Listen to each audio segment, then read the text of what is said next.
for giving me the opportunity to speak in the finance bill.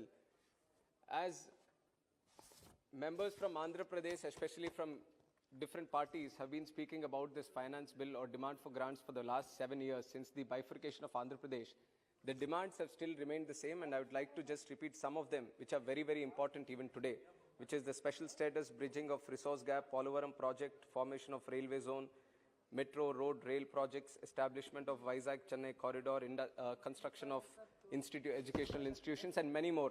So they are still pending on behalf of the central government, whereas financial assistance is required. So through the finance bill also, I would request the Ministry of Finance to speed up this process, as 8 years has already finished since the Bifurcation Act has been started implementation. So I would request the Honorable Minister to release the rest of the funds. But Madam, today I would like to talk about the most burning issue in the state of Andhra Pradesh, which is the privatization of Vizag Steel Plant.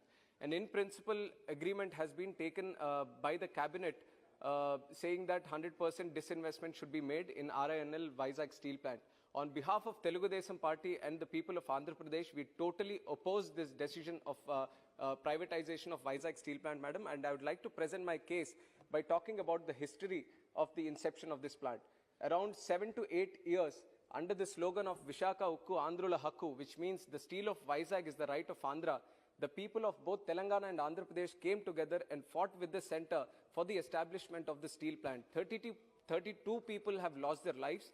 22,000 farmers have donated their lands for the establishment of this plant. So today, even if the owners of this plant is the central government, they have to realize that it was made on the sacrifices of the Telugu people, Madam. If the central government has a big heart, then they would realize that privatization of this Vizag steel plant is not the right decision, but I see that they have conveniently ignored all the emotions and sentiments of the Telugu people, and they are going with a separate argument. And one of the arguments being made is that Vizag steel plant is a sick unit. I beg to differ, Madam. I'd like to place some of the stats on record, where it is between 2000 and 2015, the turnover has been 1.4 lakh crores and profits after taxes of 12,600 crores. And for 13 consecutive years, it exceeded 100% capacity utilization. Vizag steel plant has achieved an all-time high of 1.3 million tons in exports. And recently, in times of COVID also, the workers have worked putting their lives at risk, and December 2020, profit of 212 crores. Jan 2021, 134 crores profit. Feb 2021, 165 crores profit, and this present month, they are expecting 300 plus crores profit. So I beg to differ whenever they say that Vizag steel plant is a sick unit. And the second argument being made by the central government often when it comes to disinvestment of PSUs is that we shouldn't waste taxpayers' money in these sick units.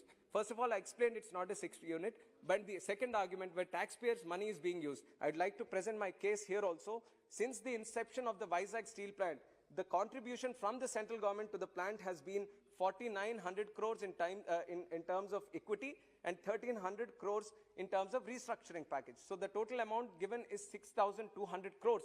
But what has the Vizag steel plant paid back to the central government? It is up to the tune of 43,000 crores. It is 5 times more than what the central government has donated, has given to the Vizag steel plant. So 43,000 crores in terms of taxes and dividends has been paid back. But what we request from the central government to do to the Vizag steel plant, there are a couple of demands, and these are not demands of just me or the people of Andhra Pradesh. Standing committees have demanded on behalf of Vizag steel plant that they have to be given captive mines. SAIL units, other steel plants, they are getting captive mines, they have captive mines, and they are getting per ton of steel at 1,500 rupees. Whereas Vizag steel plant, because it doesn't have the captive mine, it is getting at 7,000 rupees. And what is this amounting to? VSP loses 5,260 crores for every ton of steel it sells, and which is translated to a loss of 2,300 crores in the last fiscal year alone. So what we really request from the central government, if they want to help the Vizag steel plant, is that they should cater for captive mines for this and provide a level playing field just like other steel plants. And the other thing we are requesting is to reduce the interest rates. When Tata Steel Plant is getting loans from the banks at 8% interest rate, Vizag Steel Plant, which is under the finance department, which is under the central government, it is getting at 14%.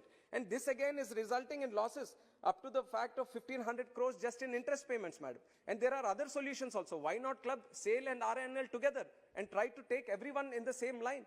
That is not being done. And when it comes to the exports of this iron ore, 82% of our total iron ore exports goes to China. We are blocking apps from China. We are trying to see that made in India be boosted. Now 80% of iron ore is going to China, and China accounts for all the global steel output. When you have such good functioning steel plants within the country, why don't you give the existing iron ore to them and help them, which is under your own care? So this is what we are requesting. Why show the stepmotherly treatment towards Andhra? And I'm saying stepmotherly because on 16th of March, the Honorable Minister of Heavy Industries, I'll complete in 1 minute, madam. Heavy Industries and Public Enterprises says on the floor of the House that those PSUs which can be revived will be revived. This is a statement from the central government. And where is it applicable? Only in Gujarat, madam. GSPC, which has been a SIC unit, ONGC acquired 80% of Gujarat State Petroleum Corporation for nearly 8,000 crores. ONGC even pays 1,300 crores. So this attitude is being shown to PSUs in Gujarat. Why not to the plants in Vizag? Why this stepmotherly treatment? The central government talks about one nation, one election, one nation, one ration, and so many things which should be in one nation, one constitution. I demand for one nation, one justice. If something is happening from the central government towards Gujarat in a certain way, I would request that also be happening to Vizag steel plant, which is in the state of Andhra Pradesh, madam. If the central government doesn't want to listen to me, I would like to give a cue from the former Prime Minister Atal Bihari Vajpayee ji, madam. We really miss him from the state of Andhra Pradesh, especially today, because a similar case of privatization came during the NDA-1 rule under the Prime Ministership of Vajpayee ji. Then Chandrababu Naidu ji, who was the Chief Minister, and Yaran Naidu ji, who was the Parliamentary Party leader from TDP, they led a delegation from Andhra Pradesh. They met Vajpayee ji. He listened to the unions, to the leaders, to the people of Visakhapatnam and Andhra Pradesh. He understood the emotions, the sentiments, and he then provided equity to Vizag Steel Plant. Madam, 30 seconds. He then provided equity which made Vizag Steel Plant debt-free. So I request that today's Prime Minister walk the same lines as Vajpayee ji, help Vizag Steel Plant by giving them the good interest rates and captive mines instead of privatization. Madam, thank you very much for my time. Thank you. Sebastian Baheria ji.